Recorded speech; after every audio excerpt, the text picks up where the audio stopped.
You ask Tiger to solve. This deals with linear equations with one unknown. The final result is p equals 12. Let's solve it step by step. Simplify the expression.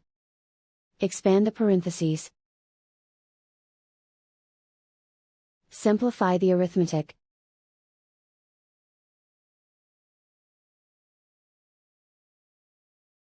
Swap sides.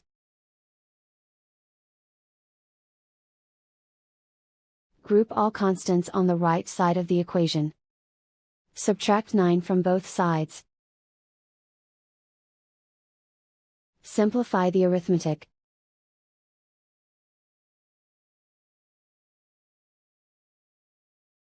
Isolate the p. Divide both sides by -5. Cancel out the negatives. Simplify the fraction. Cancel out the negatives.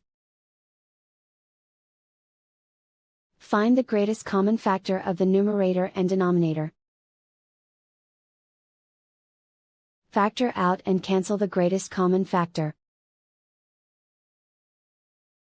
And so the final result is p equals 12.